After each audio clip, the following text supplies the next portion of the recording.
Before we construct our superhero team, there are some ground rules that I'd like to go over. First off, I am choosing 6 mobs. Secondly, in this hypothetical, they will be protecting human civilizations mainly, aka player civilizations. So the way these mobs naturally attack players or don't will be taken into consideration. Third, in this hypothetical, these mobs will have human-like intelligence, however, they are not above their natural instincts. So let's say they're naturally inclined to attack human players. Well, no amount of intelligence will stop them from doing so. Kinda like smokers in a way, you know? They know it's bad for them, but they just can't stop.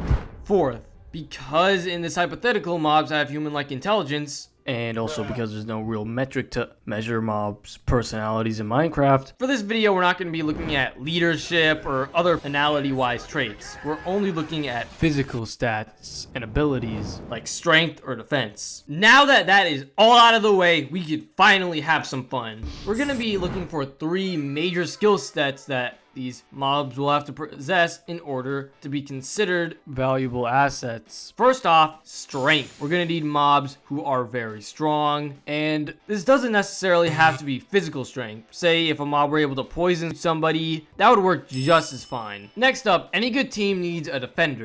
Defenders can come in all sorts of ways, whether they're providing items such as armor so that other team members tank hits better, or they're moving other team members out of the way, or they're tanking an attack themselves that they can easily tank. And finally, the healers. No matter how good our defenders are, our mobs will get hurt every now and then. We're gonna need healers who can heal our mobs' wounds. Without further ado, let's get into this. The first member that I'm pretty sure all of you guys were thinking of, and well, the mob that gave me the idea to make this video in the first place, the Iron Golem. The big iron robots who are stronger than most mobs in the game, and they're also protectors of the village already, so naturally they're the first mobs that come to mind. Now, they don't have any way to heal our mobs, however, they're extremely high defense that can block lethal attacks to other mobs, but will only scratch the Iron Golem, will be extremely useful during a fight. Saying that, they're not exactly... However, I know somebody who can make them invincible. The villager. Now, although this might seem like a weird choice, as villagers can't actually attack in-game, so they're getting a 0 in that front. However, they make up for that with their defensive capabilities, along with some mild healing capabilities. You see, villagers literally have access to nearly everything, and in this hypothetical, we're choosing the best possible villager. Therefore, this villager is literally skilled in everything. Therefore, they have all the following items, which includes iron. Iron is used to heal iron golems. Therefore, as long as we have a villager around on the mission, our iron golem will not die. And they have food for the other mobs, which can be used to heal them, along with ender pearls to get them out of the way quickly from any oncoming attack. However, they will take damage if they use the ender pearls, but you know, in certain situations, it is their only option. But I can make it so that they have one more option, and that is in the form of the Enderman. Hey, actually, Nash, I don't think the Enderman should be... What? Is it because he's black? What? No, it's because... Wow. You know, I thought my fan base was much better than this, but...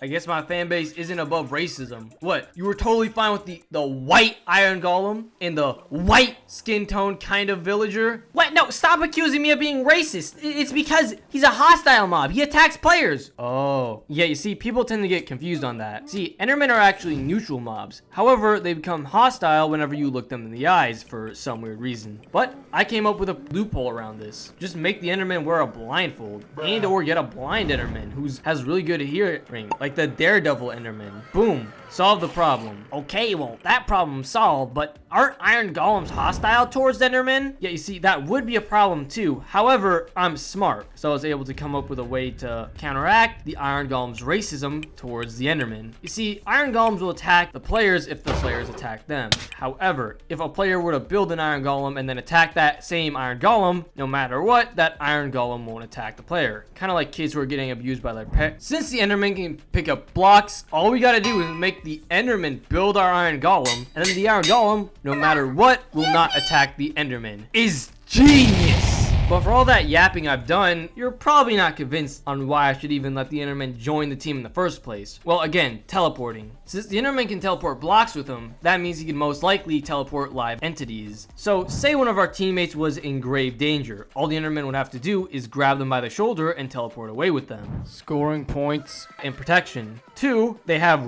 really great offense as well. Endermen tend to confuse targets by teleporting around them and then attacking them. Their attack patterns are pretty unpredictable, making it so that a lot of Minecraft players find it impossible to kill an Enderman without having some sort of armor source and or without getting into their weakness, water, which, you know what, admittedly is a pretty detrimental weakness, but whatever, it's not too bad. However, there is still one grave problem with this team. We are missing a healer. Who's a mob that can heal other mobs? The axolotl. Why are you guys looking at me like that? Is it because the axolotl's Mexican? Hey, by the way, axolotls are actually based on the real life animal axolotls, and they actually are only found in Mexico. Shout out to all my Mexican viewers. And you can also become an avid viewer of my content if you just punch that subscribe button right in the face with your mouse. What? Nash, that literally doesn't even make any sense. I don't even know what to say to y'all anymore. Nash, it's because it's a fish. It will literally suffocate on land. Oh. Well, luckily I actually found a loophole to that too. You see, you can put axolotls in buckets, and no matter what, when they're in the bucket, unless you want them to spill, they will not spill. And in Minecraft, there are prosthetic arms and legs. So we get the prosthetic arms and legs, attach them to the body, and since these things are canonically waterproof, I just solved the problem right there. Boom! Axolotls cannot join the team, but why would we want them to join the team? Well, axolotls actually can heal their comrades in a battle. Yeah, that's it. They just they're really good at regenerating their fellow opponents. They can even play dead, which makes it impossible for any mob that can't kill them in one hit to win a fight against them. Saying that though, they are glass cannons, as they can't really defend too well. I mean, like, I've seen axolotls get killed by one trident hit before, and unfortunately, they're fairly weak. However, they can heal our team members, and really at the end of the day, that's all we need. Our last two members are admittedly a bit more situational. However, I thought they were necessary to include nonetheless. Those being the zombie pigman and the dog. Yeah, y'all gonna really have to hear me out on these two. First off, the zombie pigman isn't hostile towards regular people unless they attack him, so we already have that out of the way. The zombified pigman has two traits that we're looking for. So first off, defense. They are immune to all types of fire damage, meaning that they can do certain missions that other mobs cannot do. 2, whenever they get attacked, they're able to notify other zombie pigmen to immediately attack the aggressor. This will be extremely good for our team, and it also means that theoretically we just set up a pig farm, make a bunch of zombie pigmen, and then just have the zombie pigmen attack whatever opposition is right in front of us. We can literally have a whole ass army. And a similar story can be said with the dog. However, we're mainly here due to the fact of the new dog armor being literally invincible. Now sure, the dog armor can break, but as long as you have the axolotl to heal the dog armor, the dog will literally become... So boom, there you have it. I just made the perfect Minecraft mob superhero team.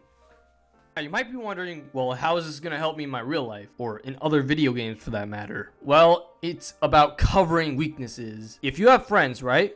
And they're strong in areas where you're weak, and you're strong in areas where they're weak, that's how you make a good team in life in general. And you'll become very successful if you surround yourself with people like that. And just to hammer down that point, let's have a hypothetical where these insanely smart mobs went to go fight Minecraft's strongest mob, the Warden. The blind, extremely powerful creature could kill any mob in 2 hits. Can they defeat this guy? Yes, very easily. Villager to supply them with supplies and hide in a place that's somewhat far away from the Warden with the axolotl. Then the Iron Golem, Pigman, and Dog will be fighting the Warden. However, while they're doing this, one of them will eventually get to a kill, will eventually be brought down to a point where they could get killed. However, that's where our Enderman comes in. Our Enderman can easily grab them, teleport them to the axolotl and villager where they could heal them up quickly, and while they're getting healed up, the other fighters are keeping the Warden distracted and are able to help each other in case if one of them gets into a pickle. Everybody is necessary for this plan to work in order to kill the Warden, because if one of the fighters die, then let's say one of them gets